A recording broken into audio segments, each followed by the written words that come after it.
Jangan lupa like, komen, dan subscribe channel YouTube TVRI Bengkulu dan nyalakan lonceng notifikasinya. Kita kembali lagi di Opini Obrolan Pagi ini, dan pemirsa Opini jangan lupa ya pantau terus sosial medianya TVRI Bengkulu di semua sosial media yang ada, mulai dari Facebook, TikTok, YouTube, Instagram, dan juga di X ya. Ya, jadi untuk Anda semuanya, siapa lagi ya kalau bukan masyarakat Bengkulu untuk follow TVRI Bengkulu agar semua orang di dunia ini tahu di mana itu Bengkulu. Jangan sampai lagi nih kejadian begitu kita keluar kota, katakanlah ke Jakarta, begitu ketemu teman atau orang baru, saya dari Bengkulu. Oh, Bengkulu di Kalimantan ya.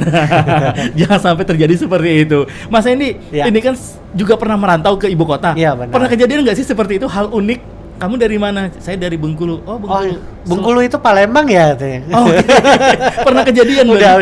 Oke, berarti Udah sering malah berarti ya. ini memang benar-benar Emang kisah harus- nyata iya, ya. emang enggak ini. Bukan lagi sebagai obrolan-obrolan kosong. Iya, benar. Jadi memang benar-benar kita sebagai orang Bengkulu itu harus Bengkulu nonjolinnya. harus menonjol, Iya, benar-benar ya. Gimana orang tahu Bengkulu itu gimana? Harus ada yang ditonjolin. Oke, salah satunya yang dilakukan Mas Hendy sekarang, Iya, benar. menjadi seorang pembudidaya anggrek. Iya, benar. Oke, nah Mas Hendy, untuk tadi nih, untuk kita akan membahas lagi obrolan kita sebelumnya, bahwa untuk di anggrek ini kan itu sangat-sangat sulit sekali dalam pembudidayaannya, mungkin karena memang kita sebagai orang awam itu tidak tahu bagaimana caranya nih. Nah, bagaimana untuk dari Mas Hendy sendiri mengedukasikan ke customer khususnya yang baru-baru nih, yang memang benar-benar dia baru akan berkecimpung menjadi seorang penggiat atau penghobi anggrek. Iya, benar. Jadi saya itu punya trik ya, waktu dari awal ngerintis itu saya bikin konten edukasi, Mas. Oke. Ya. Jadi orang mau pengen beli, kalau dia nggak bisa ngerawat ya percuma. gitu. Benar, betul. Nah, jadi kita rebrandingnya via edukasi dulu, pendekatan edukasi. Jadi saya bikin rintis channel YouTube gitu kan. Ternyata responnya positif. Ya. Oke. Jadi awalnya itu emang di situ. Jadi konten edukasinya dulu ditonjolin, baru kita jualan gitu.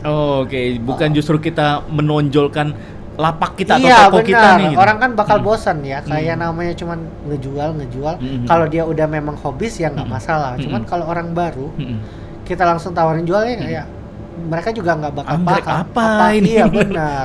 Jadi kita emang tonjolin dulu konten edukasi di YouTube channel kita, terus kita combine juga ke sosial media. Oke, Iya. itu adalah salah satu dari strategi marketing Iya, juga benar, ya. benar. Wah, luar biasa. Dan kalau untuk tadi kan Mas Hendy juga bilang nih bahwa di anggrek ini punya segmennya masing-masing. Iya, Ada benar. dari harga yang terbawah Iya, gitu, benar. terus juga harga menengah dan juga ada harga yang atas. Nah, klasifikasinya itu ditentukan dari apa nih Mas Hendy? Mungkin Jenisnya dari- kah? iya, jenisnya, kelangkaannya, Oke. sumber kita ngambilnya dari mana, dari negara mana, itu yang jadi tolak ukur untuk harga sebenarnya. Oke, kalau kita di Bengkulu sendiri nih Mas Hendy, untuk tadi kan saya juga pada saat kita di opening, saya juga memberikan informasi kepada masyarakat bahwa kita juga punya nih varietas yang ada di Danau Dendam Tak Sudah, Iya, benar. anggrek Vanda.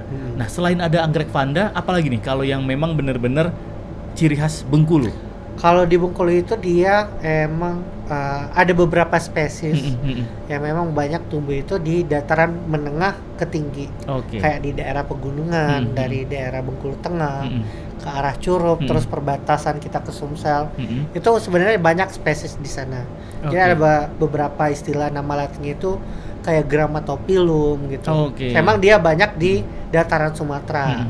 Tapi ada beberapa jenis tuh emang yang banyak habitatnya di Bengkulu. Oh, di Bengkulu. Iya, benar. Nah, kalau untuk harganya sendiri Mas Hendy, untuk sebagai anggrek kita yang ada di Bengkulu ini bersaing nggak sih sama anggrek-anggrek yang berasal dari daerah lain? Kalau harga sih hampir mayoritas sama ya. Cuman yang kita sesali itu kalau bisa jangan terlalu rakus lah ibaratnya ya. Oke. Iya, karena orang kan melihat oh ini mentang-mentang ini spesies, dia jual langsung habisin, nggak ditinggalin di hutannya. Bener. Ya, jadi lebih ke nafsu. Makanya kita lebih sekarang itu fokusnya ke hybrid dari pengembangan untuk dipasarin gitu. Oke, berarti memang sesama para pembudidaya dan juga pecinta Iya. anggrek juga kita harus turut juga melestarikan. Iya, benar. Oke, benar. karena itu tadi kayak anggrek sekarang itu berbeda dengan anggrek-anggrek yang lalu ya. Iya, benar. Dari tingkat kesulitannya. Kalau di Danau Dendam sendiri, anggrek Vanda, Itu terakhir Mas yang ditemuin kapan? Kayak udah lama banget. Udah Jadi lama. pernah diajak dari KSDA, Heeh. dari Balai Konservasi untuk ngelihat. Emang sekarang itu udah dikit banget. Nah, jadi emang kalau untuk jenis tanaman spesies yang di Danau Dendam itu emang agak susah kayaknya emang. Oke. Jadi pernah mereka tuh ngeriset masukin dalam greenhouse, pertumbuhannya tuh nggak optimal walaupun kita kasih nutrisi. Mungkin emang dia makannya emang cocoknya ya di daerah itu aja mungkin. Jadi emang mungkin karena banyak pembangunan sekarang, jadi mungkin sedikit terganggu untuk perkembangannya. Itu yang memang jadi PR sebenarnya ya dari Balai Konservasi untuk mempertahankan spesies-spesies anggrek ataupun tumbuhan lainnya. Benar sekali, karena itu juga menjadi daya tariknya juga ya, orang-orang jalan-jalan ke Danau Dendam itu bukan hanya ngeliat danaunya, tapi tumbuh-tumbuhan habitat yang ada di sana yang gitu. harus dijaga, ekosistem di sana yang harus dijaga. Berarti benar-benar bisa dikatakan gampang-gampang susah Iya, merawat anggrek. benar. Kayak yang tadi juga Mas Hendy bilang kan, anggrek vanda itu begitu dibawa ke greenhouse ternyata tidak bisa berkembang. Iya, nggak optimal dia bertumbuh. Nggak optimal ya. Mungkin entah dari suhunya, kelembabannya, sirkulasinya, lingkungannya, makanannya itu emang menjadi tolak ukur mereka. Oke, untuk bisa bertumbuh. jadi di Danau Dendam ada makanan favorit anggrek Iya, vanda benar. yang nggak ditemukan di greenhouse. Iya, benar. Akhirnya Mungkin ngambek. kan Dok. Iya. Ngambek ya. Oke, dan untuk cara budidaya nih, Mas Hendy, cara budidaya yang tepat, bagaimana cara kita merawat si anggrek ini? Jadi kalau untuk perbanyakan, karena kan orang kalau beli pengennya banyak, dapat satu jadi banyak. Ini Mas gimana caranya biar banyak gitu kan? Ya, kalau anggrek itu dia enak Mas. Jadi kalau kita dapat motong di cutting aja gitu kan, dari beberapa bagian kita udah bisa dari satu jadi dua, dari dua jadi empat gitu. Oke, berarti ini juga pola-pola stack ya? Iya, pola stack tapi dia motong bagian bawahnya sama batangnya harus dapat akar gitu. Oke, jadi seperti itu. Berarti secara tidak langsung ya kita bisa untuk budidaya sendiri. Iya. Tapi memang benar-benar pengetahuan itu harus ada. Iya, harus banyak. Sekarang kan enak, media pembelajaran banyak, nggak Betul. kayak dulu. Kalau dulu kan kita harus buka buku. Kalau sekarang tinggal buka handphone, lihat di YouTube, lihat di Reels Instagram, semuanya Betul. udah. Tinggal follow Iya, aja sosial medianya Mas Hendy ya. Iya. Sosial medianya apa sih Mas? Ide Ujang Nur Seri. Oke, berarti sama dengan nama toko Iya, ya. nama Semua brand channel sama. mulai Iya. dari YouTube, Instagram. Facebook. Oke, nah jadi untuk Anda pemirsa yang penasaran seperti apa cara pembudidayanya, bisa juga follow Instagram dari toko ya, toko Ya. anggrek Mas Hendy ini. Ya. Dan untuk sejauh ini dari 2016 memulai bisnis ini, budidaya anggrek nih. Gimana nih responnya dari awal dulu 2016 sampai sekarang? Terus berkembangkah atau memang pasang surut? Mungkin para pecinta anggrek ini berkurang atau seperti apa Mas Hendy? Kayaknya lebih ke pasang surut ya. Mm-hmm. Terus lebih kita menjaga ibaratnya ya konsistensi ya, konsistensi. Jadi emang ya namanya semua bisnis ya pasti ada pasang surut gitu kan. Betul. Jadi tinggal kita ngakalin gimana dari sisi menjaga customer, untuk menjaga barang-barang yang terbaru. Pasti kan mereka nggak mau dong beli itu aja. Jadi kan kita harus nemuin selera pasarnya gitu. Jadi emang karena kan kita selama ini untuk supply-nya itu kan nggak hanya di Indonesia saja. Jadi biar gimana kita caranya mengambil dari negara-negara luar sampai kita ke Amerika pun kita ambil. Sampai ke Amerika ya? Benar. Nah, ini menarik juga loh. Ternyata anggrek ini banyak pecintanya. Iya, benar. Dan di hampir di semua negara itu punya anggrek. Punya, benar. Oke, nah gimana nih cara Mas Hendy untuk mencari atau bahkan mengorder katakanlah bibit anggrek yang ada di Amerika untuk bawa ke Bengkulu? Ya itulah the power of social media ya. Oh, the power of social. Ada komunitasnya juga Iya, berarti dong? ada komunitas, ada grup, terus website mereka. Jadi kita cari informasi dari sana, terus kita coba email, terus kita tanya dulu alur pengirimannya gimana, apa yang harus kita persiapkan itu udah bisa semua kita jangkau lah. Nggak kayak dulu kan.